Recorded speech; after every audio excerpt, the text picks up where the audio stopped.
A very, very excellent morning to each one of you. Welcome to another exciting, probably for the first time, webinar on LGL Leukemia under the aegis of Mumbai Hematology Group. We would be joined close to 400 plus participants today, approximately 14 to 15 countries today, all coming in and organized by Mumbai Hematology Group and our program director, Professor Dr. M.B. Agrawal, who now needs absolutely no introduction, probably a man for Guinness Book of Record because more than 150 plus webinars during pandemic time across various topics in the field of hematology. Sir, you're an institution, inspiration, teacher of teachers, and we're extremely proud for various accolades you have received, including the one called Inspiring Hematologist of India. A very warm welcome to our expert discussants and our international speakers, sir. Over to you, Professor Dr. M.B. Agrawal, sir.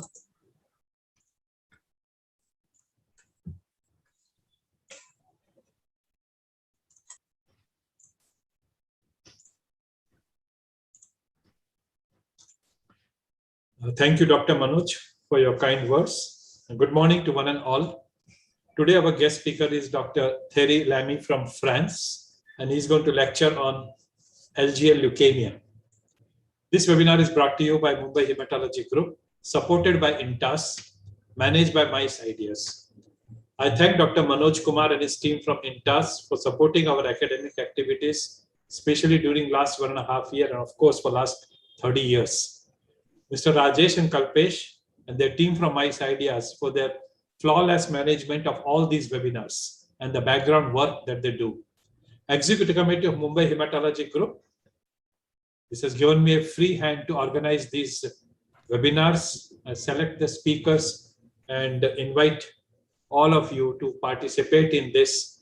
And all of this is without any cost to the delegates. Our chief guest today, Dr. Joydeep Chakravarti from Kolkata, and I will introduce him soon to you. Our guest speaker, Dr. Lamy from France, and once again, I will be introducing him to you. All the discussants who are themselves eminent hematologists and medical oncologists from India, and we have a good number of them today, and you participants from India and other parts of Asia, as well as the rest of the world, for sparing your Sunday mornings for academics. Just to introduce you to 4 webinars that we have in the coming week. Friday evening, 19th of November, acute lymphoblastic leukemia, adult. On Saturday, we have got 2 of them, a bit early in the day, 4:30 p.m. We are going to discuss oral azacitidine by none other than Dr. Andrew V. from Melbourne. And this will be followed by polycythemia vera and essential thrombocythemia by Dr. Prithviraj Bose from MD Anderson. And lastly, on Sunday, we have Dr. Rafael from Poland, and he's going to educate us on hemophagocytic lymphohistiocytosis. So busy weekend as far as the next weekend is concerned. And now it's my privilege to introduce our guest speaker, Dr. Lamy, to you. Dr. Thierry Lamy is the head, Department of Hematology at Rennes University Hospital, France. He received his MD in 1988 and PhD in 1998. Professor in hematology since 2001, he has been involved in lymphoma program of the GLM's group and was one of the pioneers of the creation of the LISA group, LISA for Lymphoma Study Association, since January 2012. He's co-director of the scientific committee of this group. His academic activities include lymphoma clinical trials and especially LGL leukemia. I'm sure that all of you must have read with keen interest his review article in the ASCO education book last year. He's also a member of the research unit INSERM U917, Director Pierre K. Tarte, which focuses on microenvironment and lymphoma. Just while chatting to him, I realized that he has visited India in 1980s, especially Delhi, Agra, and seen the famous Taj. and he was here for 10 days. And I'm sure that there will be an opportunity to invite him once again to visit this lovely country once this pandemic is over. To tell you about the discussants, we have discussants this morning from Pune, Ahmedabad, Mumbai, Delhi, Chandigarh, and Hyderabad. Dr. Mahesh Mandonkar is consultant oncopathologist from Dinanath Mangeshkar, Pune. Dr. Akanksha Garg, assistant professor, Department of Medical Oncology, GCRI, Ahmedabad. Dr. Ankit Rayani from Cure Hematology Oncology Clinic, Ahmedabad. Dr. Kripa Bajaj from Indo-American Cancer Hospital, Hyderabad. Dr. Lingaraj Nayak from Tata Memorial Hospital, Mumbai. Dr. Pooja Gupta from Prince Ali Khan Hospital, Mumbai. Dr. Eni Kanchan Ba from All India Institute of Medical Sciences, Delhi. Dr. Rashmi Joshi from PGI, Chandigarh. After introducing the discussants, I'll put up the Sunday quiz for all of you. The methodology is same. Today, the subject is treatment of myelofibrosis after failure of the usual JAK inhibitor, ruxolitinib. We are going to give you 7 statements, and out of these 6 are correct, 1 is wrong. You'll pick up the wrong statement, and the number of that statement, 1, 2, 3, whatever it is, you'll be emailing it to mbagarwal1@gmail.com. We will read out all the names who forward the correct answer, and the winner will be the fastest finger first, that is the first correct reply that we receive. So at the top, you have the email ID to which you have to email one of these numbers. And now I'll read out these 7 statements to you, and these are regarding treatment of myelofibrosis after failure of ruxolitinib. So 1, fedratinib is a JAK2 FLT3 inhibitor. It is effective in patients of myelofibrosis who have primary or secondary resistance to ruxolitinib. Fedratinib carries a black box warning from US FDA regarding occurrence of wernicke's encephalopathy. 2, pacritinib. It is also a JAK2 FLT3 inhibitor. Its main advantage is its safety for the patients with thrombocytopenia having platelet count below 50,000 per cubic millimeter. 3, momelotinib. It's a potent JAK1, JAK2, ACVR1 inhibitor. It is especially beneficial for patients of myelofibrosis who are anemic. The effect on anemia in maintaining the hemoglobin or even improving the hemoglobin is mediated by profound inhibition of hepcidin ACVR1 axis. Imetelstat is a telomerase inhibitor, and it is effective in patients of myelofibrosis. Navitoclax is BCL2 inhibitor. It is effective in myelofibrosis. Even if a patient of myelofibrosis has high-risk mutation, and even if that patient has a larger number of mutated genes. Interferon alpha is the only drug that has been shown to provide long-term complete hematological remission even after discontinuation of interferon alpha. And the last statement is, as of today, none of these 6 drugs are US FDA approved for clinical use in patients of myelofibrosis. So email the number of the false statement to mbagarwal1@gmail.com. Our chief guest this morning is Dr. Joydeep Chakrabarty from Kolkata.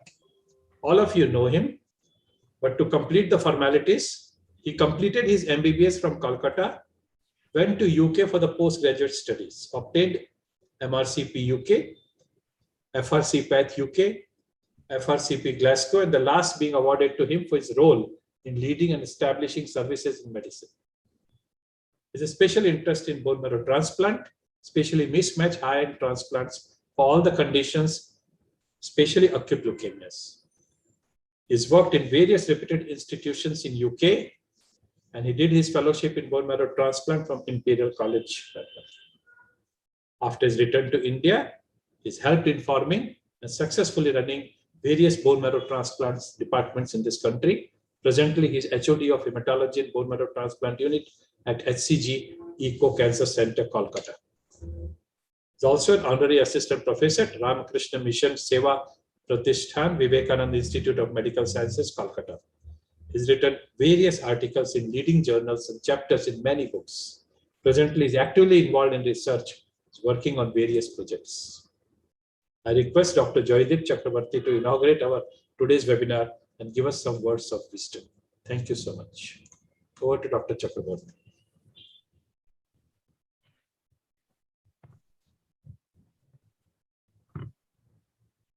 Joydeep, you're muted.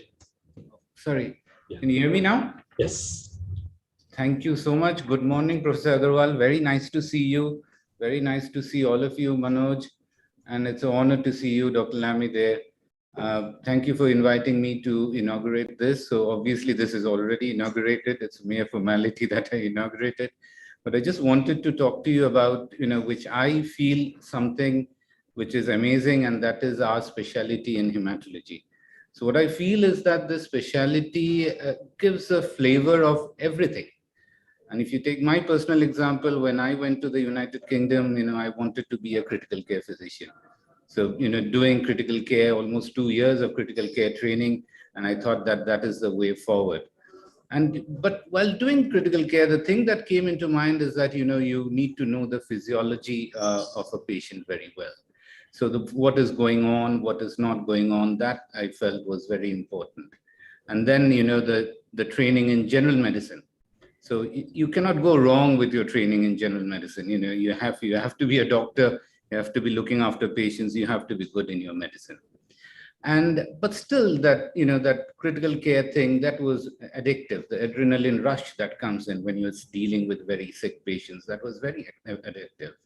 But man proposes and wife disposes. So my wife saw a few district general hematologists and felt that, there will be a very good work-life balance. And, that's how I became a hematologist. And even you can see on a Sunday, I am here, we are having a transplantation done today, we're giving the cells back. So that is my work-life balance now. But, what I meant to say is that when you come to this specialty, you get everything. So you get the physiology, you get the adrenaline rush of seeing very sick patients. Your BMT patients are perhaps the sickest in the whole hospital. And the training in pathology that comes along with it. And that makes you understand the disease process. I don't know whether we at all understand or not, but all of us at least, we make an effort to, or we pretend to understand the disease process. That would be more precise. But that gives us a flavor of all that we can do in this specialty. And the webinars like this, 150 webinars, not only this webinars, not only, let's say, the Mumbai Hematology Group, we've all been trying to come out with some form of academic activities, be it webinars, be it meetings, be it writing papers. So, this is a place where you can create literature. If I remember correctly, that, when Bernard Fisher was asked about the Halstead's mastectomy, he said that in God we trust and everybody else needs data. So this is a specialty where we can create data. The amount of research, the amount of academics that goes on is overwhelming. So, anybody, any of the juniors, any of the participants who are here, please consider this as a specialty, because when we grow old, and if I have LGL leukemia, I would need somebody in India to treat me well with that. So I need our junior doctors, our junior specialists to come up and be very good doctors. So thank you very much, Dr. Agarwal, for inviting me. And we are all waiting for Dr. Lamy for his talk, please. Thank you so much, Dr. Joydeep Chakrabarty, for those very inspiring words. And now we have the main lecture today. Over to Dr. Lamy.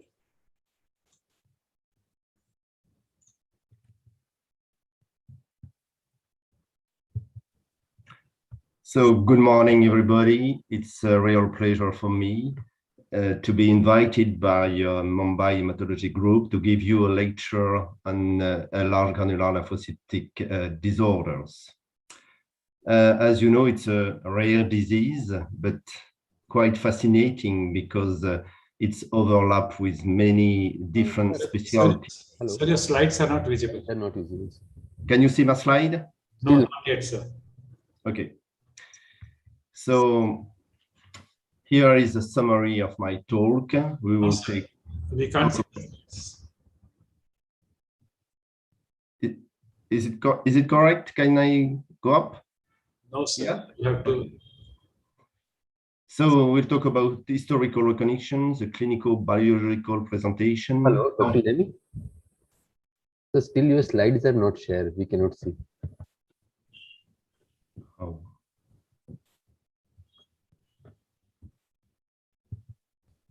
You don't see my screen? Not yet, sir. Oh, sorry.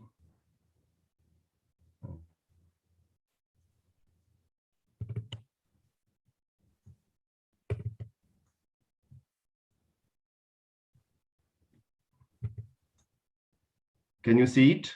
We can see it now, sir. You can make it the full screen. Okay. Sorry.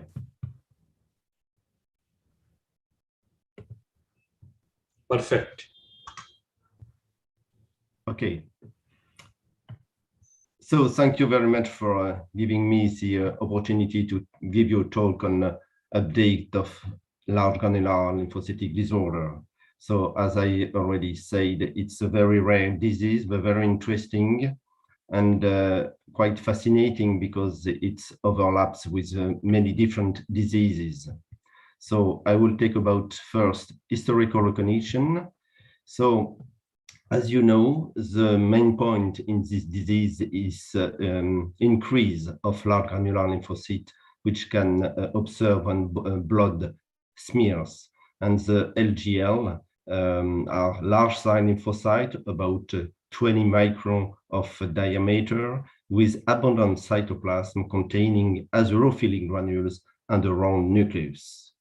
The normal value is very low. It's about 250 by microliter. And you know that it's very important that the biologist pay attention to the examination of the blood smears to exactly see the amount of large granular lymphocyte precisely.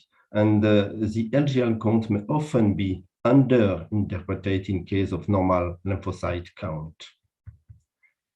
The first, I think, the pioneer of LGL leukemia is Dr. Rugran, who 30 years ago published in Blood the real base of the LGL leukemia. And it demonstrates that this disease is separated in two different entities, the LGL of T-cell lineage, which represent 85% of the cases, and LGL-NK CD3 negative cases, which represent 15% of all the cases. And it describes this entity at the clinical and biological level.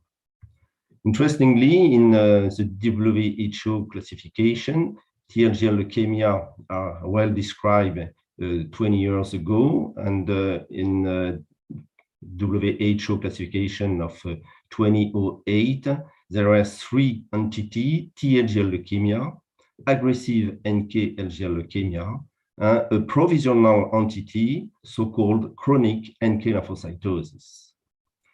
A very important step in the description of the disease was the identification of STAT3 mutation 10 years ago.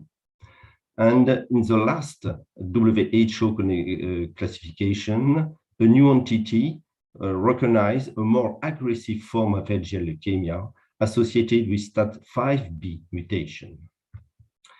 And you can see now the last WHO classification, but probably it's going to move, and we are working at this time with several people involved in LGL leukemia on the new WHO classification which will be published next year. And probably, I would say that LGL leukemia can be identified with just LGL leukemia of two subtypes, T and NK subtype, and that the chronic lymphoproliferative disorder will be deleted. The incidence of the disease is relatively weak, 0.2 per million of population per year. The median age at diagnosis is 66 years, and it represents less than 5% of chronic lymphoproliferative disorder. It's very close to the incidence of hairy cell leukemia. So as you know, the representation of T, LGL, and NK chronic LGL leukemia is respectively 85 and 15%. LGL leukemia is a very indolent disease. And as you know, that's a French series that we published 10 years ago. You have an overall survival very good, about 10 years. And it's exactly the same independently of the T cell or NK lineage. And the majority of deaths are related to infection secondary to chronic neutropenia. And it's also been published recently on a series of more than 100 patients, and you can see exactly the same survival, which is very, very good. About more than 60% of patients are alive at 10 years without any difference between T or NK subtypes. What about clinical biological presentation? Clinical manifestations are dominated by the recurrent infections, which occur in about 30 to 50% of patients and is related to the chronic neutropenia. A few patients display B symptoms. Splenomegaly is observed in about 1/3 of patients. And the particularity of this disease is its association with autoimmune disease in about 15%. As you know, very interestingly, rheumatoid arthritis are observed in about 15% of patients. Some endocrinopathy, Gaucher-Rodin syndrome also may be observed. And in rare case, you can see patients with vasculitis. And another particularity is the association with other lymphoid, even B-cell lymphoid disease, and also myeloid disorder. What about the biological feature? The majority of patients display neutropenia, about 80%, and severe neutropenia below 0.5 Geiger per liter are observed in about 30% of patients. The level of lymphocytosis is not so high. You can see that about 50% of patients are more than 4 Geiger per liter. 20% of patients are transfusion dependent, and very few of them have thrombocytopenia.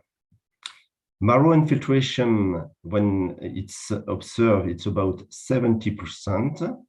And you can also observe autoimmune cytopenia in 5% of patients with specific disease-specific features such as pure red cell aplasia, hemolytic anemia, cyclic neutropenia. Is there any difference between chronic NK or LGL T cell leukemia? And as a result of the two French studies, representative of respectively 70 and 200 patients, you can see that there is no such big difference, no difference at the clinical level, but also in terms of biological feature, except of the degree of neutropenia, which is relatively low in chronic NK lymphoproliferative disorder, 29% versus 61% of patients.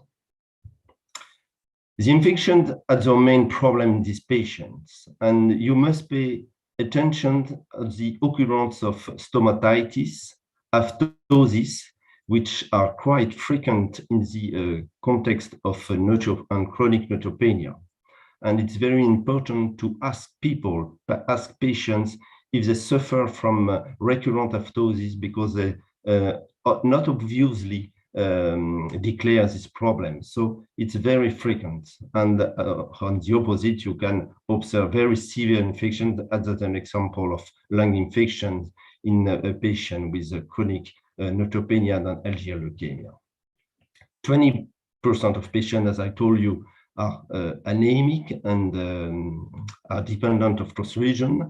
And it's very important also to assess the exact mechanisms, the underlying mechanism of anemia, which is quite diverse. Pure red cell aplasia, hypersplenism, marrow involvement, hemolytic anemia, and also myelodysplasia. What about the biological manifestation? Some patients may have some anti-nuclear antibody in about 20% of patients, anti-neutrophil antibody, but on my personal view, I don't search for this antibody now in clinical routine. Polyclonal hypergammaglobulinemia is observed in about half patients. And at least about 10% of patients have monoclonal gammopathy. And we have already published the association of LGL leukemia and multiple myeloma. There are also, in about 70% of patients, increase of beta-2 microglobulin, like many lymphoid disorder. And a specific and very interesting marker is the elevation of soluble Fas ligand, which is obviously not performed in clinical routine, but it's a very good marker. At the opposite, what is the presentation of aggressive NK/LGL leukemia? It's a very rare disease. We do not observe this disease in Europe. At least very few cases have been published, and it's mostly described in Asia, related to EBV infection, and it's a very severe presentation with massive marrow infiltration, organomegaly, GI infiltration, or also CNS infiltration. And the level of severe neutropenia is about the same as indolent LGL leukemia, but most of the patients are anemic, thrombocytopenic, and the level of lymphocytosis is quite high. The prognosis of aggressive LGL leukemia is very poor, as you can see on this slide, and this can be considered as the most aggressive form of hematological malignancy, with a median survival less than 6 months, even at this time. How to make the diagnostic? I think it's a very important step in comprehension of the disease. You can see that in clinical routine, the suspicion of LGL leukemia is made in the context of recurrent infection, neutropenia or anemia, splenomegaly, pancytopenia, lymphocytosis, or even in the case of patient who is referred to you for rheumatoid arthritis and neutropenia. The first thing is a blood test, and on the blood test, you have to ask the biologist to take careful examination of the blood smears, and in case of increase of LGL, to perform in the first step immunophenotyping to confirm the LGL expansion.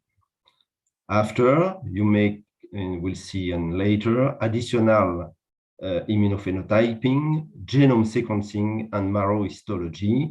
And finally, you will get the exact diagnosis of LGL leukemia.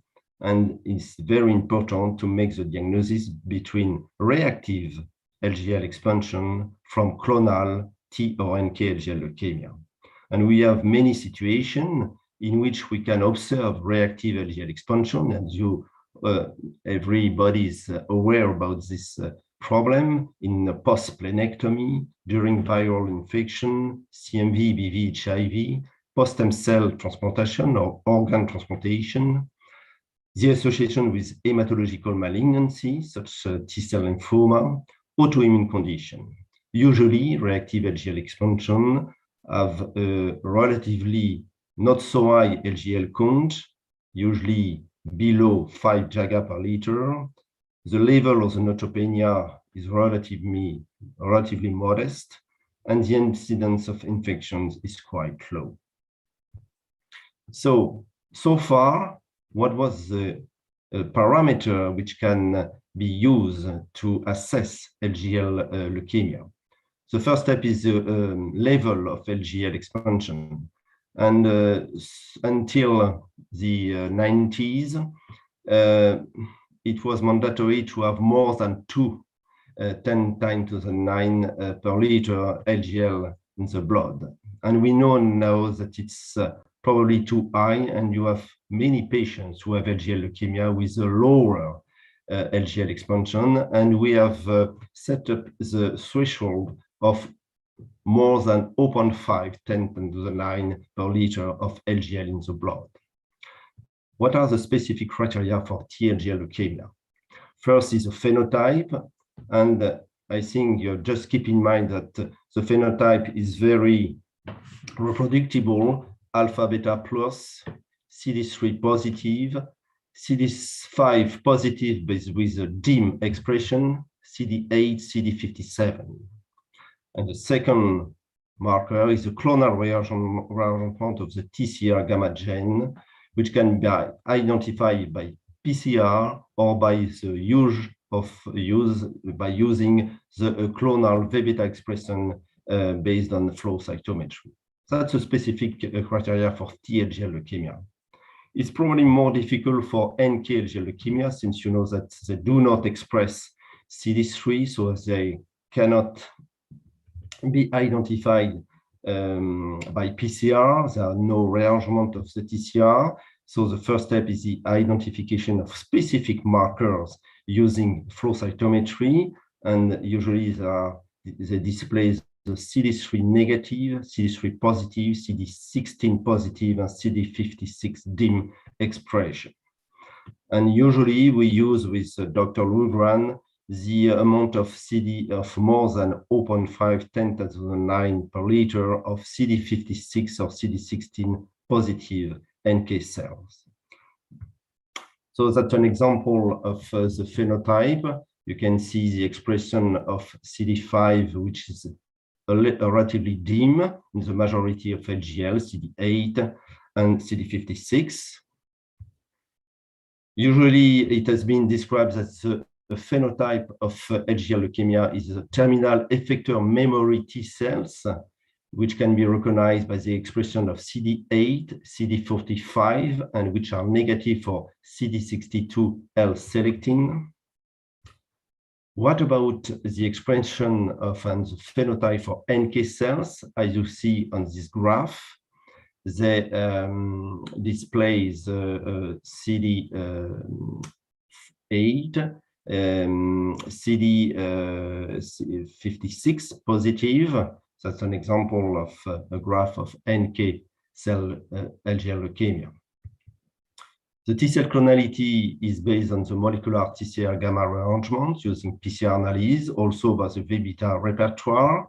That's an example. On the left panel, you have the result of the TCR gene staining with just one bond at assessing the monoclonality of the LGL leukemia. And also you can use the V-beta repertoire, which covers about 2/3 of the TCR V-beta repertoire. And you have an example of restrict V-beta 11 in 87% of cells in the case of LGL leukemia.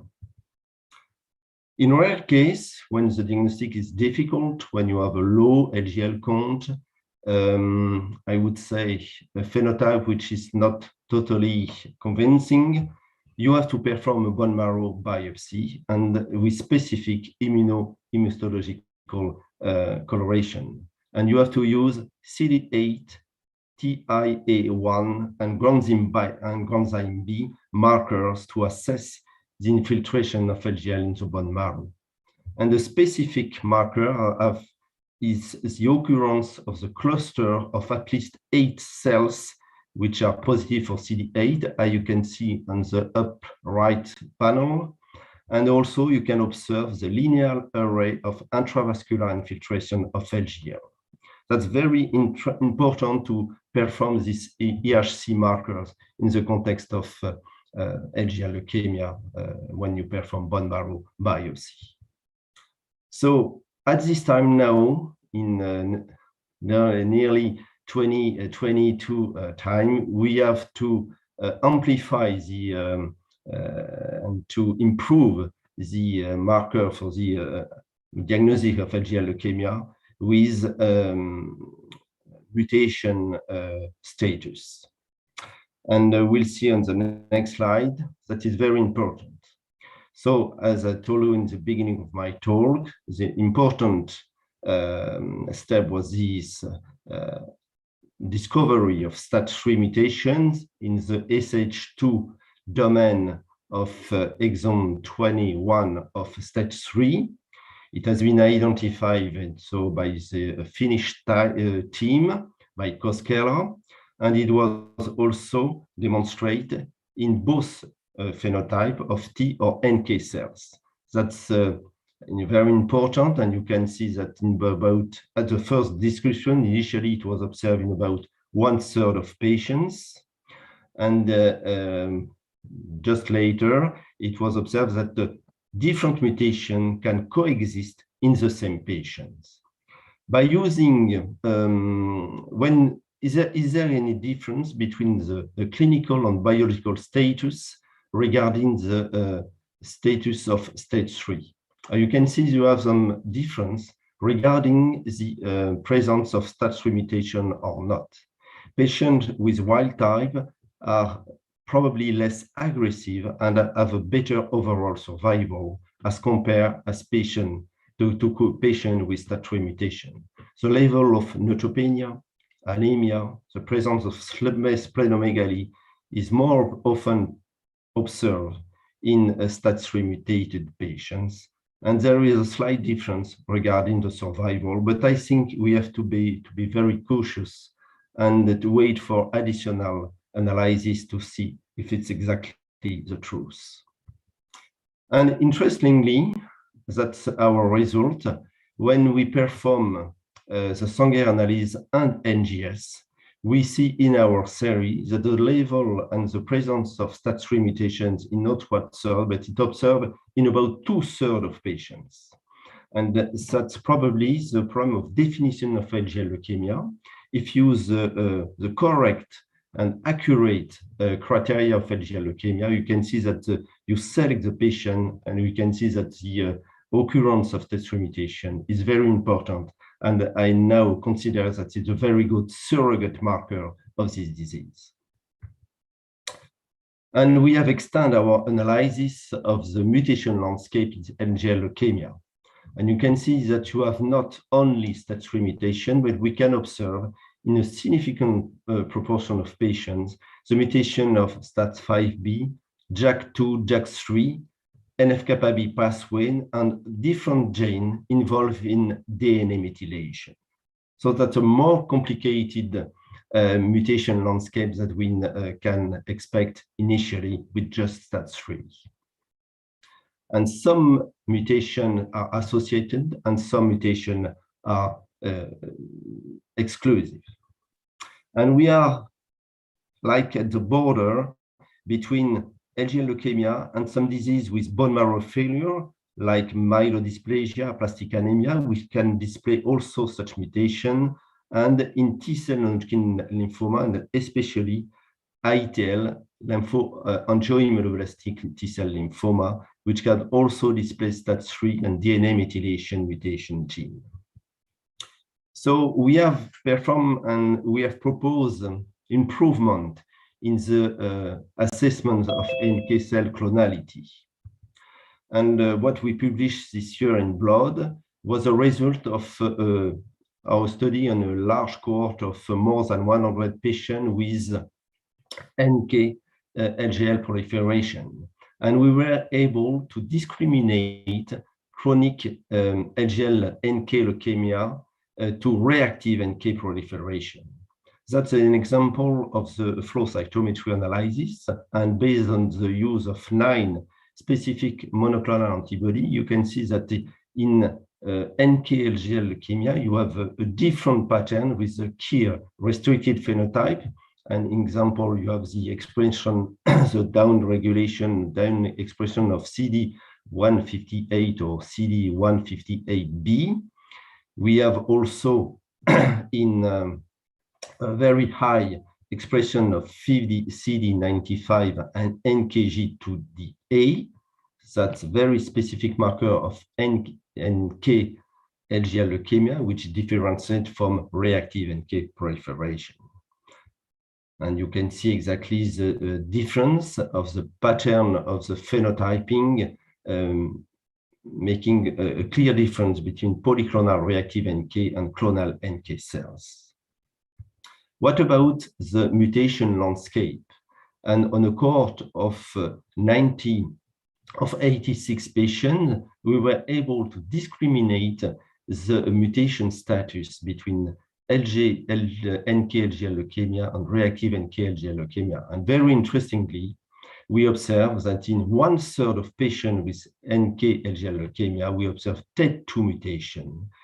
Excuse me, TET2 mutation. That's very interesting, and we was the first team to publish this interesting data. And later on, the group of Tom Lugran in Virginia published just after our work the same result published in Blood. So that's very convincing, and you know that, and you can see also that you have some mutation on TNF-IP3, DNMT3A, and so it's more complicated and more diverse than the unique STAT3 mutation. And we propose the NK clonality score based on the NK cell count, the clear restrictive phenotype, the expression of CD94 NKG2A, and the presence or not of mutation. You can see that we can easily discriminate reactive NK cell proliferation from clonal LGL proliferation with a predictive positive value of 95% and a negative positive value of 95%. And we also may separate stage 3 positive patients group as compared to TET2 positive group. And you can see that in the presence of stage 3 mutations, the phenotype is quite different. Patients have a higher NK cell counts and a deeper cytopenia. Conversely, TET2 mutated patients group have more regulatory CD56 height phenotype, are more frequently thrombocytopenia, and more frequently associated with other hematological diseases such as myelodysplasia. So I think very important when you make diagnostic to perform, of course, blood smear examination, phenotype, TCR gamma cell rearrangement, and now mutation status. What about the associated disease with LGL leukemia? It's one specific particularity of this disease is the association of LGL leukemia with autoimmune disease in about 20 to 30% of cases. And the more frequently observed, as you know, is rheumatoid arthritis. RA can be observed at the beginning of the disease before the occurrence of LGL leukemia. And it's quite similar that normal RA disease. Some patients have vasculitis, pleural cell aplasia, and you have a bunch of many different diseases. And the problem is always to know what is the egg and what is the hen, and is there a relationship and a physiopathological feature which can explain the occurrence of associated disease due to LGL leukemia. I have no time to go in details in this problem, but I think we have now solid proof that there is a link between LGL leukemia and the associated disease. That's an example of patient with necrotic vascular purpura that we published more than 10 years ago. And this patient has a very good evolution after treatment with Cytoxan.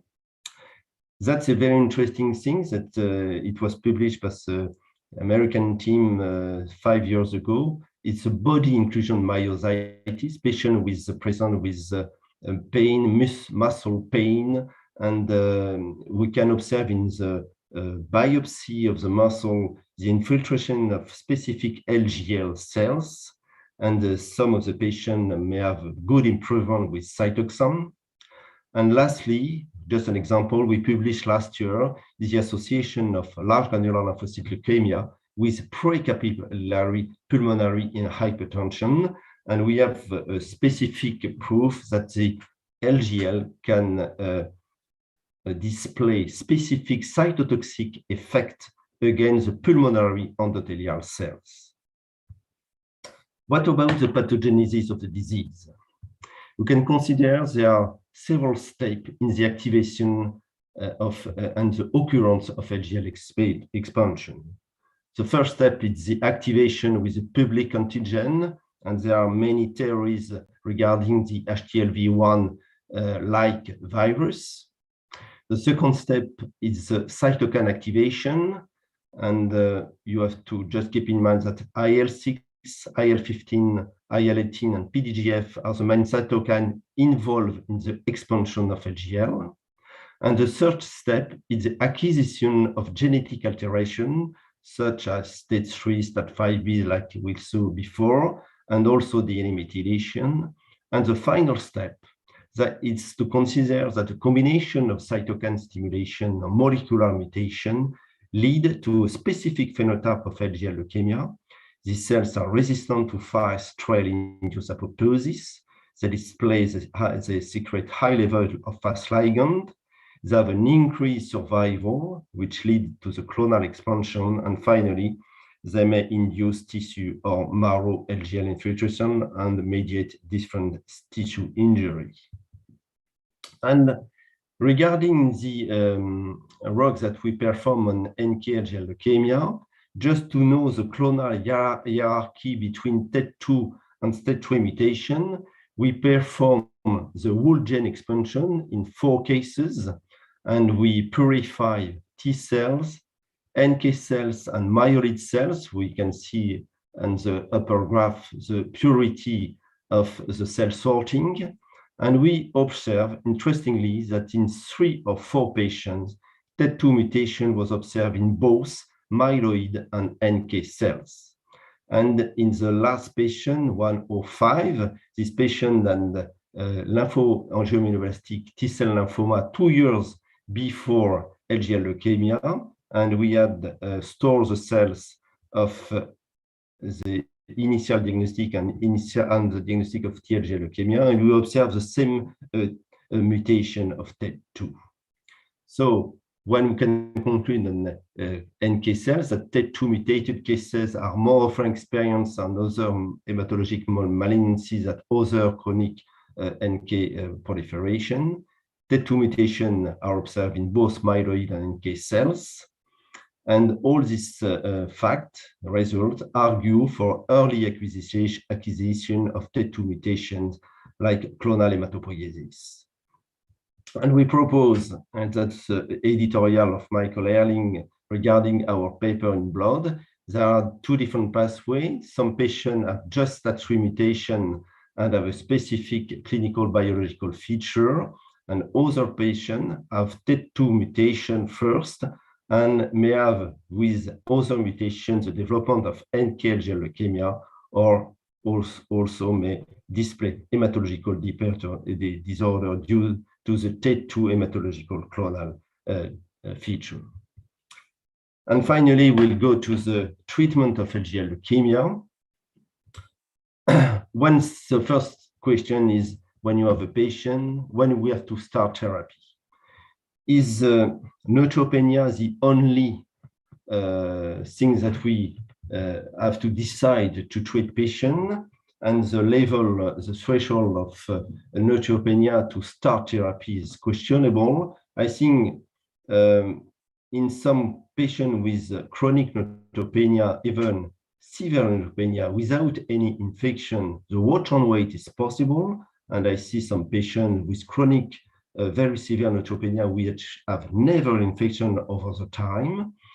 Usually, we don't treat patients with mild neutropenia without infection.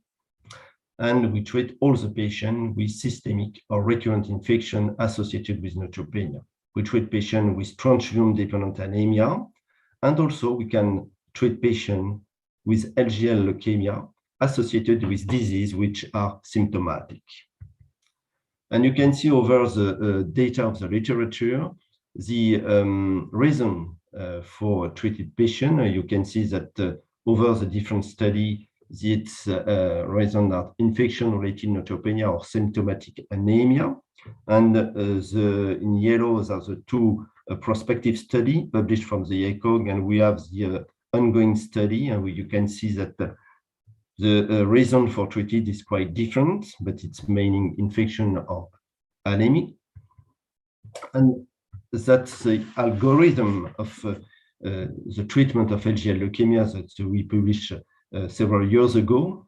And you can see that the backbone of the treatment is based on immunosuppressive agents, Cytoxan, 100 milligrams per day, methotrexate, cyclosporine, and usually we treat, when you start the treatment, you have to prolong the treatment for at least 4 months. That's very important because some response can occur after the second, the third, or even after the 4th month. So it is very important to test the treatment for at least 4 months. And you have now the evaluation at M4. The responder can pursue the treatment until 1 year. And in case of failure, you have to switch.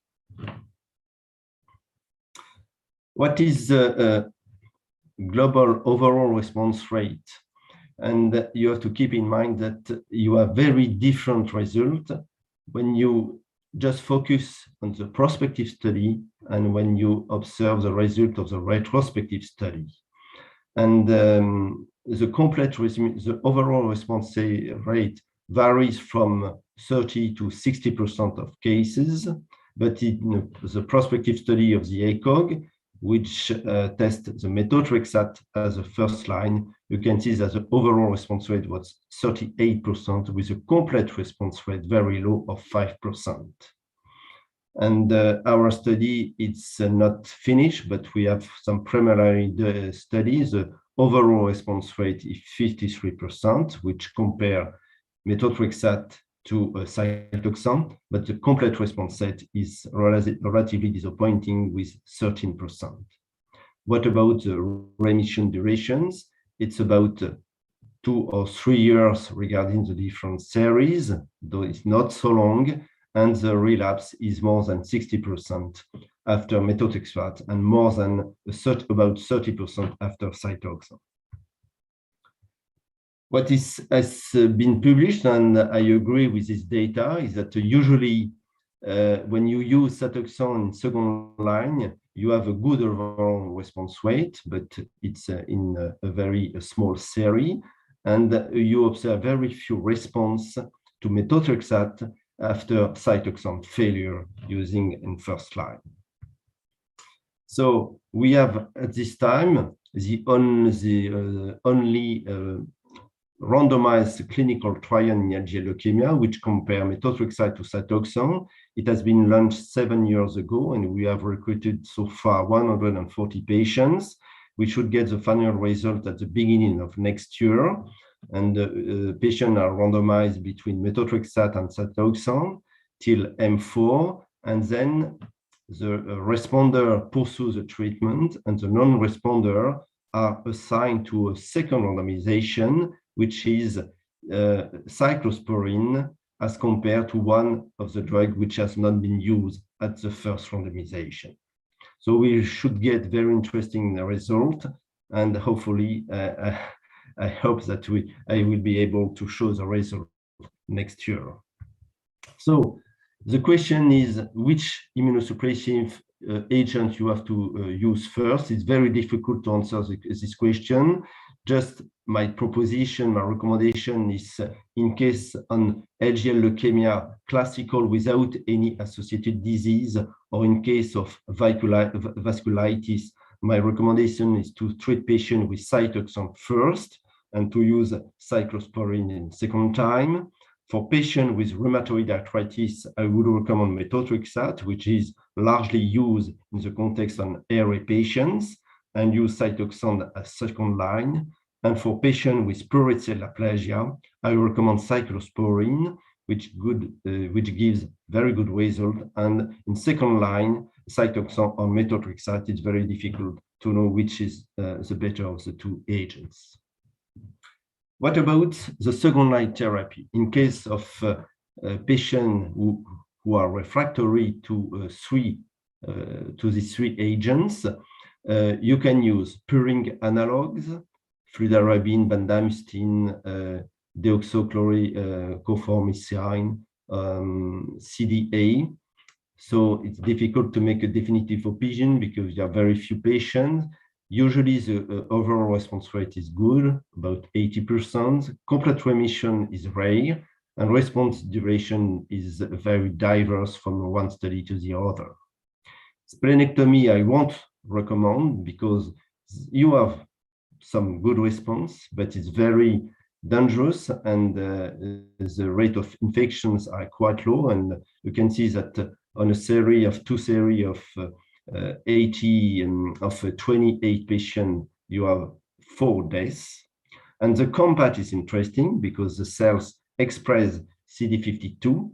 It's efficacious, but as the problem of COMPASS, that's a problem of infection, CMV infection, and you have this series of 7 deaths among 25 patients. We, in very rare case of aggressive form of LGL leukemia, we report 6 years ago the result of marrow transplantation, either allogenic bone marrow transplantation or autologous stem cell transplantation. So we can observe some good response in this very rare case of this disease. And one team have reported there are now several observation of the efficacy of rituximab in patients with rheumatoid arthritis of LGL leukemia. What we have also observed is disappointing result in immunological targeted therapy, targeting IL-2, IL-15. That's a result of two publications from the Lugran's team. So it's relatively disappointing. And we have to go now with targeted therapy. That's a cartoon which indicates the different pathways which are involved in the pathogenesis of molecular abnormality in LGL leukemia. You have high level of soluble Fas ligand, you have a downregulation of SOX3.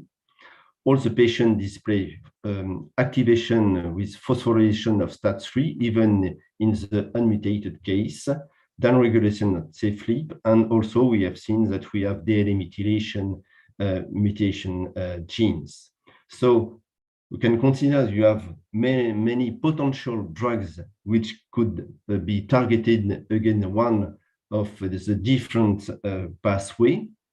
And interestingly, the tofacitinib, which is a JAK3 inhibitor, has shown some clinical results in LGL leukemia associated in rheumatoid arthritis, and it was published 6 years ago by Bilorin Leukemia.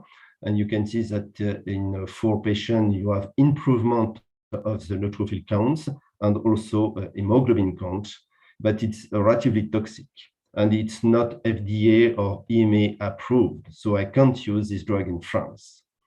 Interestingly, we use and we published several months ago the result of 2 cases of patients totally refractory. You can see the historical disease, and this patient at the pleural cell aplasia was refractory to cyclosporine, methotrexate, cytoxan, 2-chlorodeoxyadenosine. This patient was transfused every week, and we finally start ruxolitinib, and you can see the very, very good response with normalization of hemoglobin and neutrophil count within few months.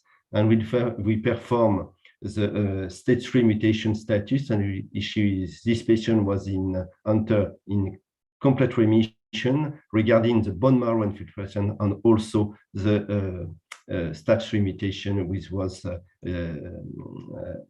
not observed after ruxolitinib therapy. So probably it has to be confirmed on a larger study, but it's quite interesting. So finally, what are the conclusions? I would say that the leukemic LGL is an antigen-driven activated T and K cells with a clonal expansion secondary to cytokine expression associated with dysregulated apoptosis, leading to both malignant and autoimmune diseases. So neutropenia and anemia are the main characteristic of the disease. STAT3 mutation is observed in more than 60% of cases, but associated with other gene mutation involved in NF-kappa-B pathway or DNA methylation. It's now easier to segregate reactive from clonal leukemic NK TLGL expansion. And even if LGL leukemia is an indolent disease, more than 60% of patients require therapy.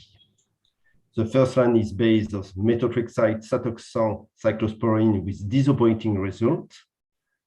Overall response rate 50%, complete remission low, and long-lasting remission are rare. Second-line therapy are based on purine analog, relatively toxicity, and we have to consider now for the future that we have to use targeted therapy based on the molecular feature. We have to make good progress to know exactly what is the best agent. There is, and I would say, urgent need to prospective clinical trials based on biology.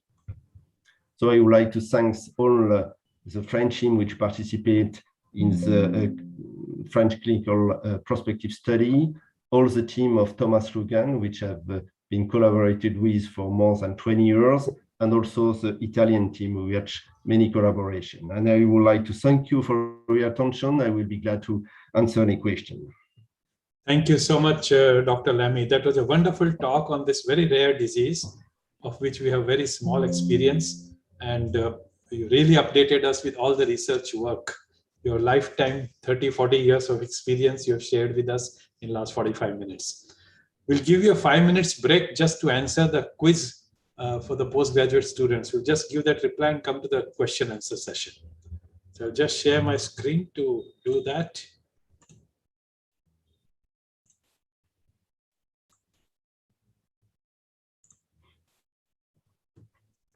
So the Sunday quiz this morning was related to treatment of myelofibrosis after failure of ruxolitinib.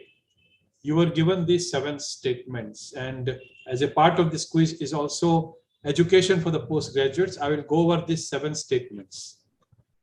Fedratinib is a JAK2 FLT3 inhibitor, so that's a correct statement. It has been effective after failure of ruxolitinib, whether it is a primary resistance, secondary resistance, and also if the patient was intolerant to ruxolitinib. A couple of years ago, the trials were blocked by US FDA because of occasional incidents of Wernicke's encephalopathy. However, later on it was realized that these patients were severely malnourished because of the inflammatory status of myelofibrosis. As we know that they lose weight and the appetite is poor, and thiamine deficiency was the main cause of Wernicke's encephalopathy, and it didn't have directly anything to do with fedratinib. And overall, the incidence is extremely low. And again, the drug was cleared. Pacritinib, the beauty of pacritinib is that ruxolitinib is contraindicated or has to be used very carefully when the platelet count is very low. But pacritinib, which is another JAK2 FLT3 inhibitor, which is a correct statement again, has a tremendous advantage that it can be used when the platelet is below 50,000. It does not drop the platelet, rather with the control of disease, the platelet improves. Momelotinib is a JAK1, JAK2, ACVR1 inhibitor. This statement is correct. And this is the molecule which is very useful for patients who have anemia. As you once again know, ruxolitinib can lead to worsening of anemia in patients of myelofibrosis. So momelotinib, because of the profound inhibition of the hepcidin ACVR1 axis, leads to increased production of erythropoietin that improves the HB of patients of myelofibrosis. Imetelstat is the state-of-art telomerase inhibitor, and the work is on. It is effective in patients of myelofibrosis. Navitoclax, like venetoclax, is a BCL2 inhibitor, and the beauty of this compound is that it works in myelofibrosis patients in spite of having high-risk mutations, and even if they've got more than one number of mutated genes. So this statement is also correct. Interferon alpha is the only drug which has been shown that even after its use for a couple of months or a year, if you stop it, the effect can persist.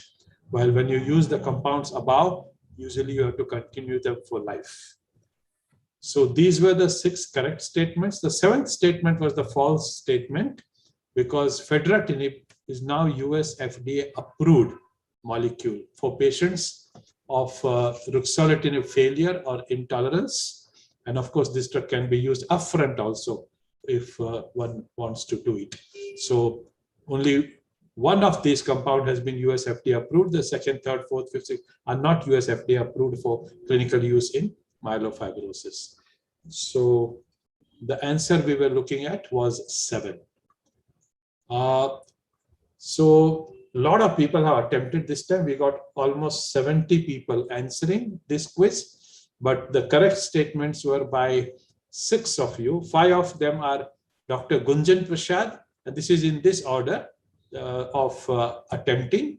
Correct answer, Gunjan Prasad, followed by Sumit Mirk, followed by Dr. David V, followed by Dr. Jyoti Bajaj, and then Dr. Ketan Rathani. So congratulations for giving the correct reply. The fastest finger fast, the one who most quickly did it, is Dr. Ramesh B. So congratulations, Dr. Ramesh B.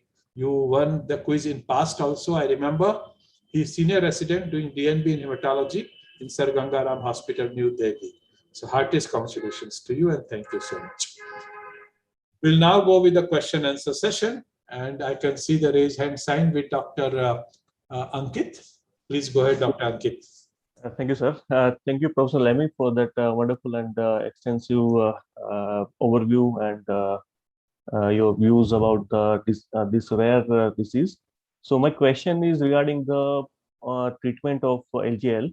You had given the dosages of the cyclophosphamide and methotrexate. So once a patient is in remission, do you tinker with the dosages, or that is the first question. The second question is, how long do you continue this therapy? Is it to be given indefinitely, or should you stop it, especially in cyclophosphamide, considering it's an alkylating agent and there is a risk of secondary malignancy associated with disease as well as treatment? Thank you. Excellent question. So regarding the second question, that's the duration of treatment, and that's an excellent point. Using methotrexate, usually we treat patients over 1 year, so for 1 year, and depending on the result of at the clinical or biological status, you can pursue methotrexate, like patients who are treated with methotrexate for ARA. What I observe usually is that you don't get a molecular response after methotrexate, and you have still TCR gamma chain rearrangement. You have toujours always a clonal LGL persistent in the blood. So you can pursue methotrexate for a long time. It's not exactly the case for Cytoxan, right? Usually, if patients enter clinical response after 4 months, I lower the dose at 50 milligrams, so just 1 pill a day for 4 additional consecutive days, so until M8. And after I stop the treatment, in case of good clinical response, complete or partial response, because you have the risk of the bladder cancers, the mutation, risk of myelodysplasia. So usually I treat patients only for 8, sometimes 1 year, but not so far. And then I don't use again Cytoxan if the disease relapse 2 or 3 years later. Okay. And regarding your first question, what was your first question? Only you answered. whether you can stop or whether you can decrease the dose of therapy when the patient isn't responsive. Thank you, Ankit. Dr. Akanksha. Yeah, very good morning, sir. That was a very insightful talk. Thank you very much for educating us on this very difficult topic. So my question is regarding the role of giving steroids prior to starting methotrexate. So in which indications do you start steroids? And if is there any role of giving folic acid supplementation in the patients who are receiving low dose methotrexate? Mm-hmm. So 2 questions regarding the steroid therapy. I personally don't use methotrexate because I think it's not really useful, and there are not specific data attesting the efficacy of steroids on the LGL clone. You can use steroids in case of the occurrence of B symptoms, but it's very rare. So personally, I don't use steroids, and in case of initial neutropenia, I'm not very comfortable to use steroid in these patients. And regarding methotrexate, personally, I don't use folate prophylaxis like we don't use for acute lymphoblastic leukemia. So in case of microcytosis, we can just check on the folate dosage in the blood, but usually I don't use folate prophylaxis. Okay, thank you so much. Thank you, Akanksha. Dr. Kripa. Thank you, sir. Thank you for the opportunity. It's really fortunate to hear from the primary author of this topic. Sir, continuation to my colleague, Dr. Akanksha. Sir, this is an indolent disease just like CLL. Is it like worthwhile to start steroids in patients with autoimmune thrombocytopenia and to watch if ever they didn't respond, then to go for the therapy with the cytotoxic agent? You are talking about the autohemolytic anemia or ITP which can be observed in LGL leukemia. So in these cases, yes, you can use steroids for autoimmune disease. Yes, it's perfectly correct to treat like this autoimmune disease that you can observe in CLL. Yes, exactly the same. Yes, sir. And also, sir, I just would like to ask the update of your 2019 publication in ASH, which is the first line, supposed to be the better in the first line, methotrexate versus cyclophosphamide. Would you like to update us, like what's your recent interim analysis showing? My personal feeling, and when we set up the protocol, we assess that we expect a 20% difference in terms of overall response rate in favor of Cytoxan over methotrexate. So at this time, we should get the final analysis at the end of this year. And I can't tell you because I don't have exactly the result, but my personal expectation would be that Cytoxan should give a better result. And in my personal experience, the complete remissions that we observe are only in case of the patient treated with Cytoxan, and it's never observed with methotrexate. In cyclosporine, you have an effect on cytopenia, but the LGL clone remain exactly the same. And interestingly, you have also resolution of B symptoms in case of using cyclosporine. But we'll see. I know that some physicians are quite reluctant to use Cytoxan in young patients, but I would say that you use for vasculitis and as I told you, you use Cytoxan for a relatively short period of time. So I think so far that's for me the drug which gives a better result in first-line therapy. And what was your percentage of refractoriness you evidenced in your studies, sir, to the first-line therapy? Fourth line? Yes.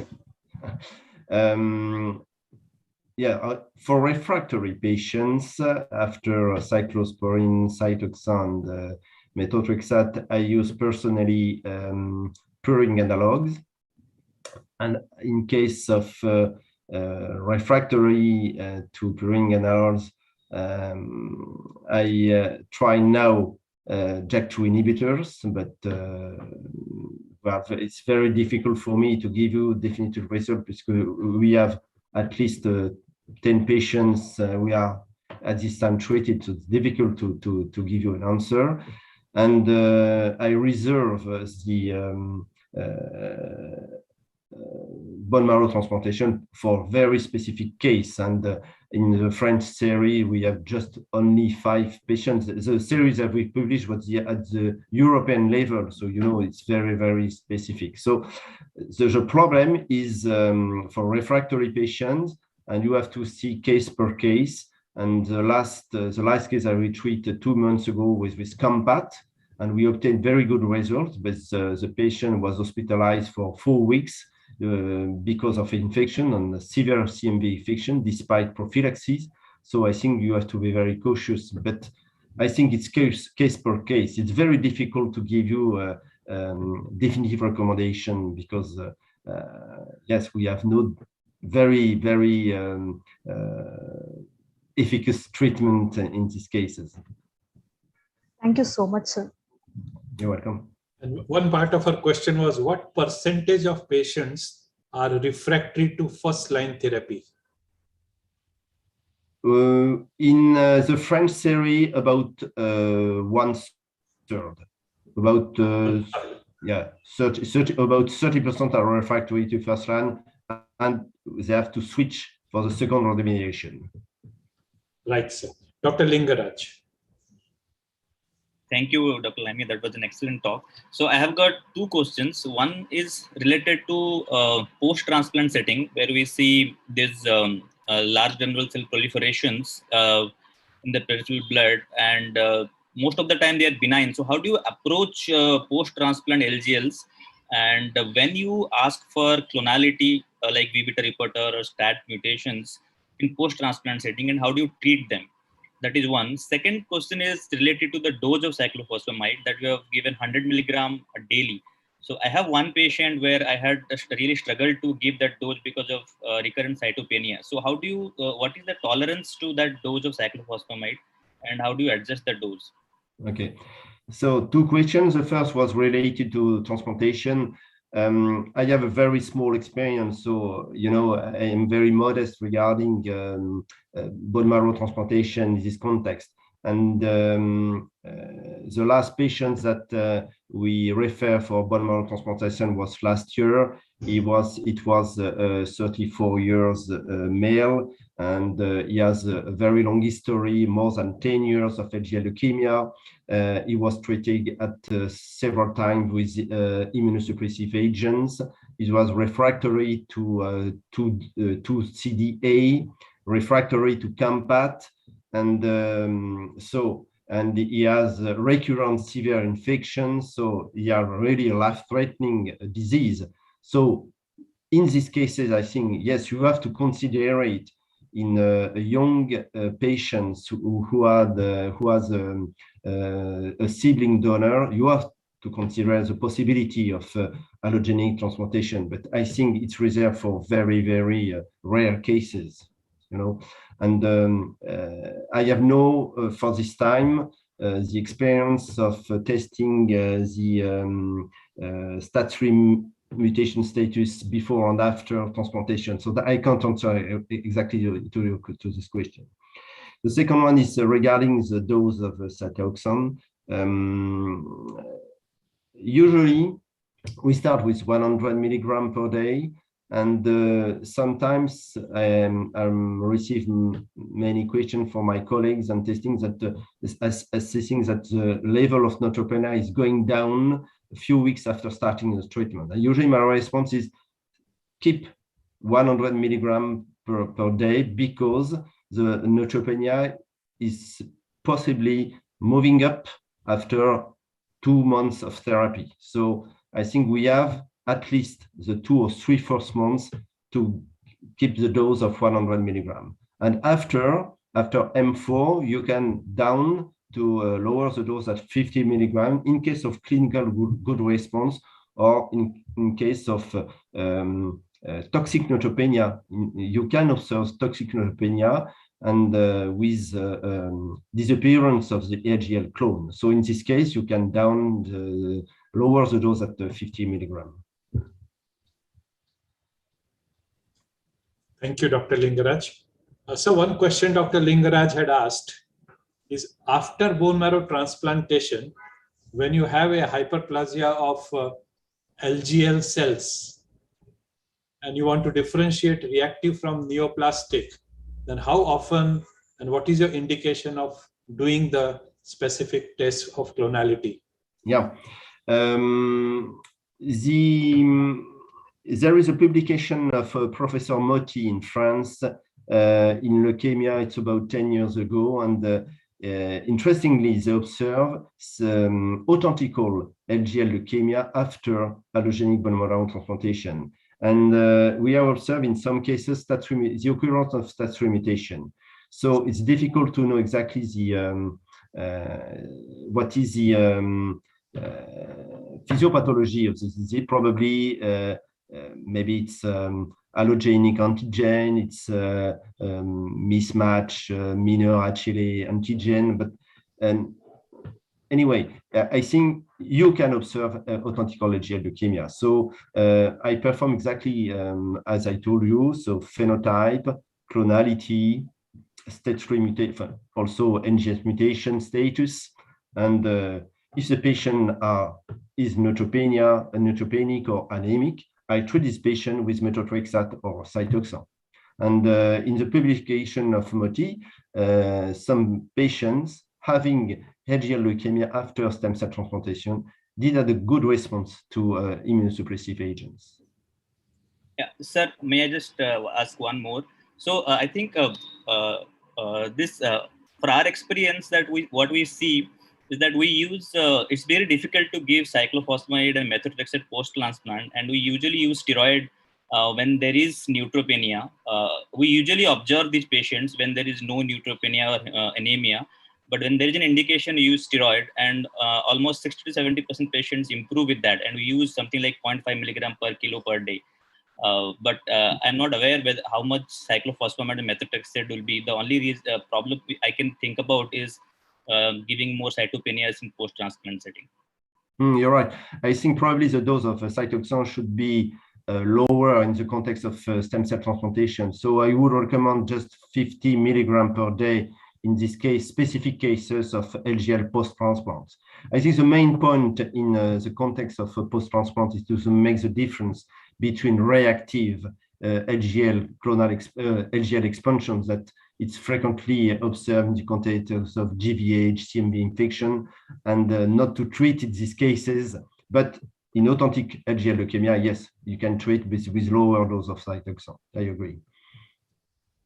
Thank you. Dr. Eniba. Thank you, sir. Thank you for the wonderful opportunity. I have two questions for Dr. Lamy.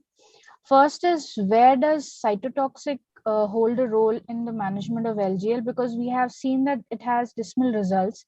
So have you had any experience in refractory cases with cytotoxics like CHOP regimen? And second question would be, because LGL is associated with JAK-STAT mutation, have you had experience with ruxolitinib in its management? So regarding the last question, yes, as I mentioned in my talk in the last slide, we have reported several months ago a good result in 2 cases of LGL leukemia, totally refractory to conventional agents and treated with success by ruxolitinib. But my feeling is that we have to make some progress regarding the mechanism of efficacy of ruxolitinib in LGL leukemia, because I have treated some other patients without any efficacy. So what is a specific pattern of patients who will present a good clinical result after ruxolitinib? I think we have to make some progress at this time, but definitely, yes, ruxolitinib has a room in the treatment of refractory LGL leukemia. Your first question was CHOP. Yes, no. Usually, LGL leukemia are refractory to conventional chemotherapy, and they are refractory to anthracycline. We published a long time ago the result of the MDR mutation overexpression in LGL cells. So multi-drug resistant gene, so MDR1 and MDR2 are overexpressed in LGL. So that's probably one of the mechanisms which explains the resistance of anthracycline, of also purine alkaloid agents in LGL leukemia, and also like in NK cell lymphoma. So for aggressive LGL leukemia, we propose a program which is similar to NK cell lymphoma, based on high-dose methotrexate, high-dose RSA, and so on. Okay, so like in NKT cell that we use mild regimen, we've anthracycline, definitely it's resistant. So we use high dose MTX and RSE. So that's what is our cytotoxic management. Otherwise, anthracyclines are generally resistant. So we do not have any progress in like combination therapy as per se. That was the thing that I wanted to know. Thank you so much, sir. I agree. Thank you. So you ever use combination of these agents? Endoxan with methotrexate or cyclosporine? Not really, not with cyclosporine. No, I didn't, but why not? Dr. Kripa. One question, sir. Sir, rheumatoid arthritis is the most common autoimmune condition in LGL. And where do you place tofacitinib, because it's very effective against rheumatoid arthritis as well as it's a STAT3 pathway inhibitor. So where do you place this post 1 line, or 2 line, or 3 lines, sir, in patients with LGL with rheumatoid arthritis? So you are talking of which agents like we could use in the context of array of an LGL leukemia? Which drug are you talking about? Sir, tofacitinib, sir. Tofacitinib. I can tell you because I have no experience of this drug in the LGL leukemia, but why not? Yes, but no, I can tell you. Thank you, sir. There are a couple of questions from the audience, sir. Is there any role of venetoclax? Yes, probably, because when you see the you see the cartoon about the different molecular abnormality in LGL leukemia, probably BCL2 inhibitor should be interesting in LGL leukemia. You have a high level of MCL1 and just act on the process in mitochondria could be, to my point, could be interesting in LGL leukemia. So yes, we are seeking about treating some refractory patient with venetoclax. We have not done yet at this time, but yes, right, it could be interesting. Another question is about those 5% of patients who have aggressive disease. Yeah. How do you treat them differently? Yes, as I told you, I have no real experience because there are many. Probably you have some patients in India because they have been described in Asia, and so many. The majority of these patients are develop this disease in the context of EBV infection. So my recommendation, I saw 2 patients, in my experience. So it's very rare. Also in North America. So I am very modest. I have no experience there, but my recommendation should be to treat this patient like NK cell lymphoma program. And if you have clinical response, to go through allogenic bone marrow transplantation. Right. Another question from the audience is, bone marrow biopsy was one of the ways to differentiate reactive versus neoplastic disease. But you mentioned that bone marrow is positive in 70% of patients. In 30% of patients, bone marrow can be normal. So in those cases, is there any difficulty in diagnosis, or the flow cytometry of peripheral blood is usually adequate? Yes, that's a very good question. The mention of 70% of positivity in bone marrow was on bone marrow smears. So usually, when you perform bone marrow transplantation, as the experience of the team of Morris in US, who has published many papers on bone marrow features in LGL leukemia. And when you perform bone marrow biopsy in the context of LGL leukemia, usually you can see the LGL infiltration. But it's very important to ask the pathologist to perform this the biopsy with specific EHC staining, such as mentioned CD8, perforin, coenzyme B, and TIA1. Okay, and usually in case of difficult cases, when your cytometry is not so convincing, clonality is difficult to assess, yes, I recommend to perform bone marrow biopsy. Thank you, sir.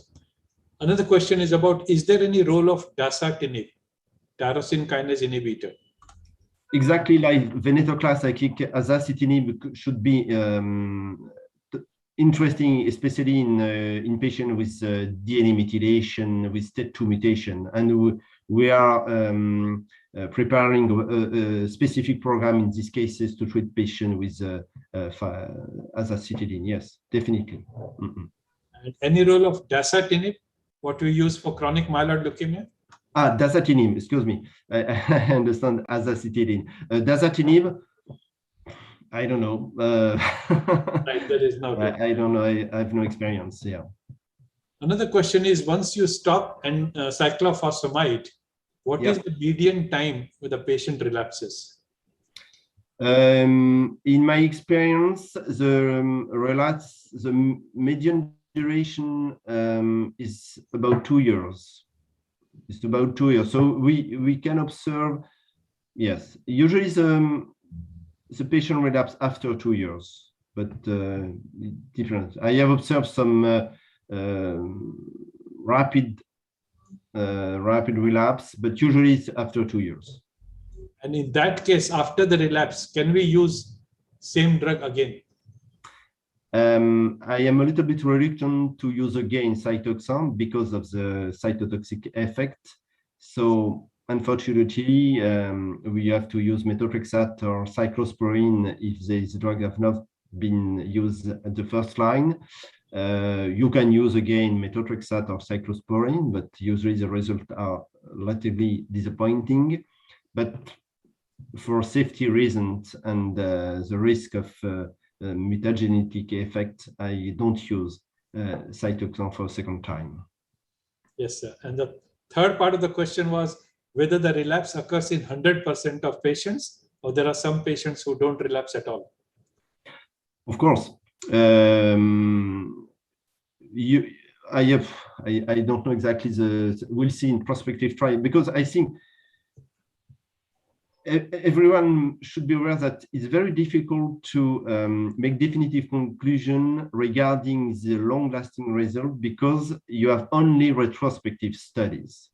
The only prospective was published by Logran and colleagues from the ECOG study, and the second prospective study is our French study, which is not ended. So we will see exactly from the beginning to the follow of the patient how many patients with finally relapse or not. But in my experience, I saw many patients who have been treated mainly with cytoxan, but also with methotrexate, which have never relapsed after a follow-up of more than 10 years. So yes, I saw some patients with definitive good response. Great. Those were all the questions from the audience. Before we close, if there are any questions from the faculty here. Good morning, sir. So I have two questions. First is when is the right time to assess the response with first-line immunosuppressive agent to declare a patient non-responder? And my second question is, when should we use a G-CSF in asymptomatic neutropenic patient? Yes, you can use G. I respond to the second question first. The G-CSF can be used in case of neutropenia and infection. You know, you can wait for if you decide to treat the patient, you have to wait at least several weeks until the response is obvious.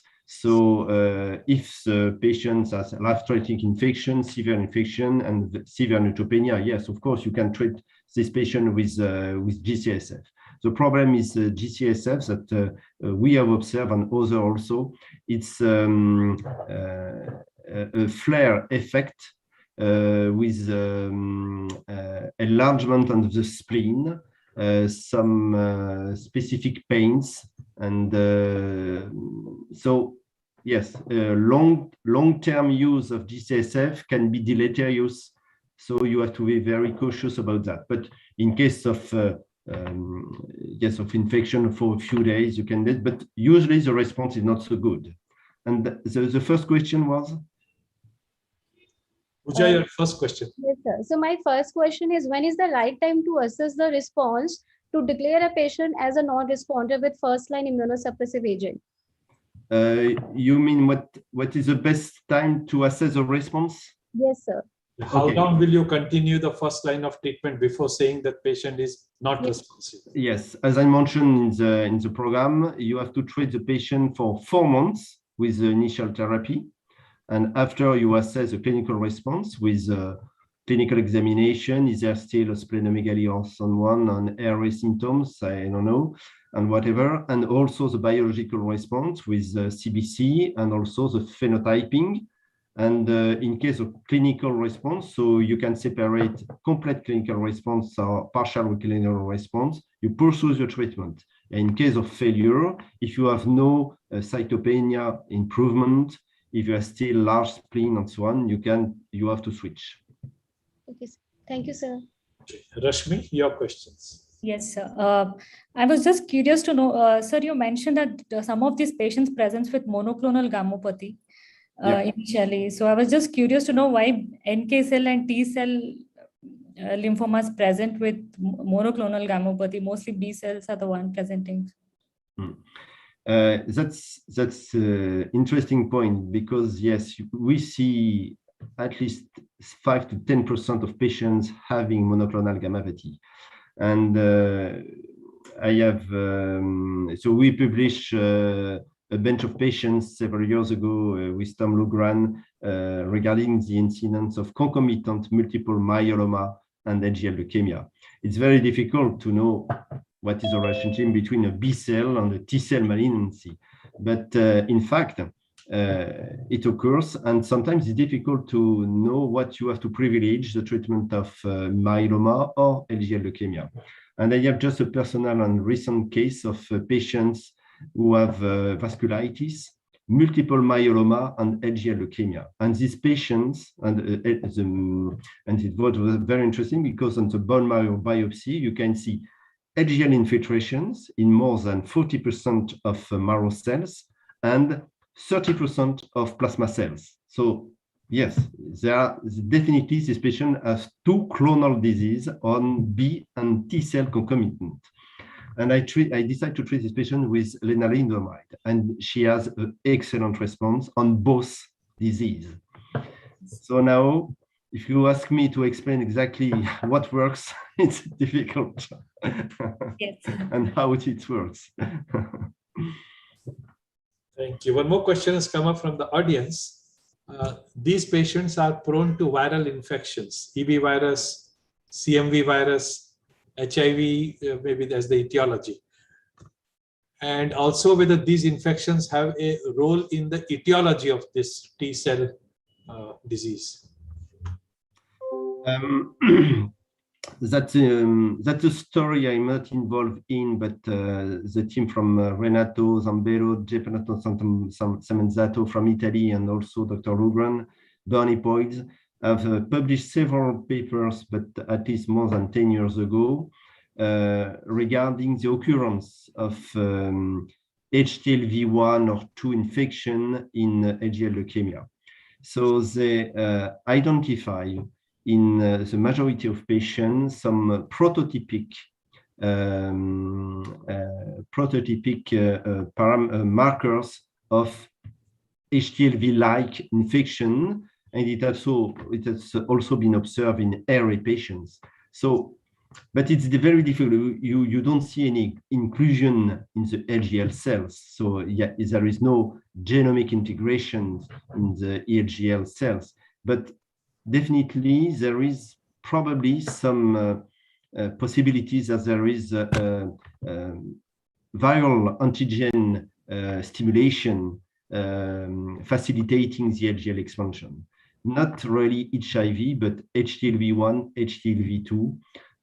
Yes, the answer is yes. But in clinical practice, it's very difficult to answer the question what we have to do in this context and so on. But yes, so probably there is a interaction. Not yes, EBV for aggressive LGL leukemia, so of course, but CMV, usually CMV, it's reactive expansion and transient. Right, great. Any other question, please? So, yes, Dr. Mahesh, you want to ask? Yes, sir. Yeah, go ahead. Good morning, sir, and thank you for a wonderful lecture. It was a very comprehensive talk on a very rare topic. My question to you is, what is the frequency of lymphadenopathy in a case of LGL? And secondly, should we keep a differential of LGL, T-LGL, in a case of lymphadenopathy with a T-cell immunoprofile? So regarding your first question, the occurrence of lymphadenopathy is very low. The majority of patients, I would say that about 1/3 of patients have splenomegaly, but no lymph node involvement like in B-cell lymphoma and so on. So it's very rare to have lymphadenopathy in LGL leukemia. And second question was? Should we keep a differential of T-LGL in a case of lymphadenopathy having a T-cell profile, immunoprofile? You mean T-cell lymphadenopathy? Or rather a T-cell lymphoma? Yes, there are some sporadic cases of B-cell lymphoma associated with LGL leukemia, some cases of diffuse large B-cell lymphoma, hairy cell leukemia, Maltese-zone lymphoma. Yes, and exactly as in the case of multiple myeloma, I think it's the physiopathological relationship it's between the two diseases difficult to understand, but definitely yes, we observe some cases of associated B-cell lymphoma and LGL leukemia. But usually you treat B-cell lymphoma, you don't care of LGL leukemia. Okay, thank you. Thank you, Dr. Mahesh. Anything else? Done. So fantastic. The faculty asked superb questions and you answered them fantastically. So Dr. Lemi, thank you so much for your great talk and participating in this QA session. We have Dr. Manoj here for the official vote of thanks to you. Thank you very much. It was a great pleasure, and so to see so many interactive questions. So thank you for your participation too. Dr. Lamy, you were just wonderful, and this session has ran off to more than 1.5 hours. So that's just to say that how interactive and interesting it was. And we look forward to invite you to India. Hopefully it would be soon. And this time you would see, after 37 years, you would see a different India for sure. So we look forward for inviting you here. And thank you for this wonderful, wonderful talk. Our program director for pulling off even topics such interesting, such as LGL leukemia, to make it so exciting is, you deserve a big round of applause, sir, Professor Dr. MB Agrawal. Our chief guest for today, Dr. Joydeep Chakravarti, for those pearls of wisdom, and all the expert discussions today. Wonderful questions and wonderful interactions in the order of alphabets. Dr. Akansha Garg, Dr. Ankit Riyani, Dr. Annie Ba, Dr. Kripa Bajaj, Dr. Lingaraj Nayak, Dr. Mahesh Mandolkar, Dr. Pooja Gupta, Dr. Rashmi Joshi. You were such a wonderful experts today. And sir, today I would like to thank especially delegates from 9 countries: India, Bangladesh, Pakistan, Malaysia, Myanmar, Sri Lanka, Tunisia, Australia, and Singapore. So practically it is covering almost the entire world time zones. Thank you. All of you were wonderful. All of you have a wonderful Sunday today, and hopefully we get to meet soon. Thank you so very much. Thank you, and bye-bye to everybody. And thank you, Dr. Lamy, and thank you, Dr. Manoj. Thank you. Thank you, sir. Thank you. Bye-bye. Bye-bye. Bye.